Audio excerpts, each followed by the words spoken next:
Right guys, welcome back to the championship rounds. So there has been a weekend of boxing, TikTok, YouTube boxing and UFC, but in today's episode of this I'm going to be breaking down the YouTube versus TikTok card. As you can probably tell, I'm a little bit under the weather, my throat's a bit fucked up to be honest, but I have to bring you these results and I have to give you my breakdown of the fight, so there was no way I'm skipping over this. In terms of the actual card itself, I was pleasantly, what's the word I'm trying to say? I was pleasantly surprised by the level of the fighters, or YouTubers, TikTokers, whatever you want to call them, on the card. Because they actually came in and looked pretty decent. So I'll be going through the fights. Other than one fight on the card, I was very entertained for the majority of all of the fights, which is brilliant. I remember watching back to the KSI versus Logan Paul first card, the white collar one with the head guard and stuff, and the level was so low, whereas in this I felt like most of them had taken it very seriously and they'd put the training in, so that was a plus. In terms of the actual event, performances, whatever, I don't really care. I thought Migos sounded shit. There was that beat at Nicki Minaj performed as well, whatever. And in terms of actual running of the event, you had Paige Van Zandt, ex-UFC fighter, she's like bare knuckle fighter now, she was commentating. I'll speak about her a bit later. You had Fusi / Dana Tube, he was ringside. You had Keemstar commentating as well, and the commentary team actually done a pretty good job, other than one fight which I'll go into in a second. But yeah, hats off to the promotion. It was a good event. So diving into it, the first fight that I wanted to I'm just going to quickly go through some of the first fights and then we'll jump into the later events. So FaZe Jarvis deserves a massive shout out because he came in and smashed Michael Lee up. That was the only real knockout of the event, I would say. The others were more TKOs. But yeah, FaZe Jarvis, you can tell he trained very hard. He came in there with a lot of grit, a lot of determination, and yeah, I think Michael Lee only landed like 4 or 5 punches. I'll put the punch stats up for you for most of the fights, but yeah, FaZe Jarvis looked really good, to be honest, so I was impressed by him. The next fight was DDG versus Nate Wyatt. This was the worst fight on the entire card because Nate Wyatt was not throwing anything back, and DDG was just running in. Like, this was the kind of the level I was expecting from the fights, to be honest. When they initially announced the card, you could tell either of them hadn't really put much into their training, let's be honest. They probably went to like 2 sessions a week or something, but they'd put in nowhere near the amount of effort that the other guys on the card had actually put in. In terms of DDG, like I said, he was rushing in a lot, so they just ended up hugging and smothering each other for the majority of the rounds. And that's all it was really to say about that. DDG obviously won because he was more active, he was trying to be the aggressor, but it's not a fight that you'd want to watch again, so we'll skip over that one. Let's go into the main 3 fights. So these are the ones I gave predictions about previously, and we'll see if my predictions are correct or if they were false. First fight, Deji versus Vinny Hacker. I am off to an absolute stinker with my prediction, but I think a lot of people were. So this was probably the one that was locked in. This would be one where a lot of people before would have been like, yeah, Deji is definitely going to win this fight. Just mainly based on how Vinny Hacker was talking at the press conference, saying that he's doing it for money. Not much real training footage of him. It looked like he was training with a whole lot of other guys, whereas Deji had like a dedicated camp. Deji has also had a previous amateur fight, so the cards were in favour of Deji here. And when he come out for the first round, it looked like we were all going to be proven right. Deji was landing power shots on Vinny Hacker, and Vinny Hacker was struggling to cope for the first round. I think Deji wanted to get him out of there quick, and we'll go into why I think that was.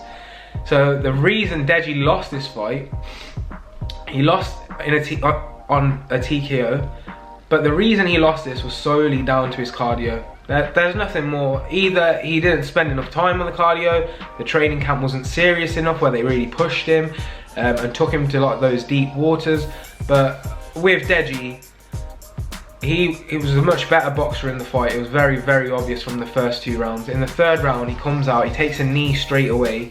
And I picked up on this actually. In the 2nd round, I don't know if a lot of you did, but Deji's trainers were actually taking longer to leave after the 1-minute break. I think that was in their minds to try and give Deji more of a rest in between rounds. But in the 3rd round, he comes out, takes a knee. I've never ever seen that in boxing. I've seen it for an injury, but I've never seen someone come out of their corner and immediately take a knee. So he takes a knee, gets a standing 8 count, goes back into it, and at that point, he's absolutely blown. He's blown his tank. Deji's getting punched up. Very, very clever, and you have to give props to Vinny Hacker. He knew exactly what to do. He smelt blood as soon as Deji put his, he took a knee, he smelt blood and he was throwing punches in bunches, and yeah, that caused the ref to wave it off. In terms of Deji, do I think he should fight again? The thing is, he showed some boxing skill, but I don't think he has the determination, to be honest, to fight on these events, because that's twice now where his cardio has just massively let him down.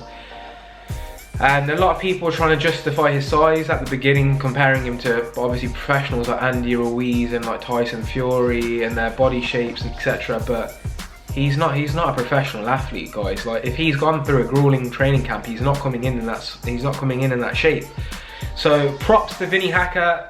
That's an absolutely great job, and the guy seems like a really nice person as well, because he was consoling Deji in the corner after the fight, because Deji was calling himself a failure. At the end of the day, the guys have gone in the ring in front of like 15,000 people. I don't think at that point you could be called a failure, so fair play. And yeah, that was my opinions on the fight. The next fight, the most controversial fight on the card, it is currently, have I got my phone on me, it is currently 7:44 in the UK. About 20 minutes ago, Gib is now the official winner of this fight, and very, very rightly so. Gib come into this fight looking for redemption. He didn't like what happened against Jake Paul. 1st round KO, didn't get to show any of the training he picked up in Bones Adams' gym, and he's since then found a new trainer, and you can tell this guy has been going ham, because the way he come out was electric. So Gib comes out in the 1st round, he's jabbing, moving, he's erratic, throwing feints, and then the thing that really stuck out in this fight for me was Gib going to the body. I think Gib alone threw more body shots than every other single person on the card combined. Like, he was literally going to the body, and obviously Taylor Holder has the height advantage, so it's a very intelligent thing. And then Gib was throwing these punches, these combinations, going to the body, which was causing Taylor Holder to drop his hands down and then leaving his face open, which Gib picked up on in the later rounds. One thing that annoyed me about this fight, the commentators were so biased. One, Paige Van Zandt, obviously he's just being paid to go there, but you would think you would do some research. Like, imagine me sitting here trying to give a breakdown of this fight and not even watching any of the fights. Like, it's just stupid. Like, the 1st round, Gib came out and it set a high tempo, and she was like, yeah, I think he's gonna get tired. It's like, bitch, do you not know about Gib's cardio? Like, Gib's cardio is fucking mental. That is not happening. And that was the story of the fight. I predicted that it was gonna go the whole distance, and it did, and Gib just absolutely overwhelmed him, threw more than double the amount of power punches, more than double the amount of total strikes, and it was 5-0 on the cards. Like, even with the biased commentary, like, Gib won all 5 rounds very, very clearly. If you don't think so, you're a moron. At the end of the fight, it was given a majority draw, with none of the scores from the judges being a draw. So that was fucking weird, and Twitter absolutely exploded. You had the whole of the UK, you had US, everyone going crazy, and I felt really bad for Gib. Like, it's weird because you end up getting invested in these people, because you've seen what they've, like, you saw with Gib, like, he trained so hard, he had to push to get that Jake Paul fight, and then how it ended was just horrible. And since then, you can tell he's put in so much work, and for him to just be robbed like that, when he was giving his post-fight speech, I was fucking man's getting a bit emotional at that, man. Did you think you won? I know in my heart that I won. I was the most dominant, I had the ring, I was owning the ring, and respect to Taylor, but I beat you. I beat you tonight. Today, I beat you. These aren't even my fans. These aren't even my fans and they're cheering. So I know I won. I was robbed tonight. I worked very hard for this day and I was robbed. In my heart, I know I won. What's your response to that? I won. But yeah, it was mad. But I'm very, very glad Social Gloves has said that it was down to human error and that the win has been given to Gib. So yes, that's a good result for the UK. On to the last fight. So this fight was Bryce Hall, the man who's been in over 40 street fights, versus Austin Broom, the NCAA D1 basketball player at college. One's an athlete, one's not really, but he looks quite athletic. He's taken shit in the past, but yeah, he's not a massive guy either way, Bryce Hall. But this fight finished exactly how I predicted. You can tell I look smug because I'd watched the sparring footage and it was the same stuff. Bryce Hall came in there looking for a scrap. Austin McBroom came in there looking to box, and he just boxed his head off. He honestly, at some points, it was like a bobblehead for Bryce Hall. He was just getting pinged back constantly. Very, very slick jab. Austin McBroom's stance looked great. He was side on, so he made himself look more narrow. So Bryce Hall couldn't run in and rush and throw his punches.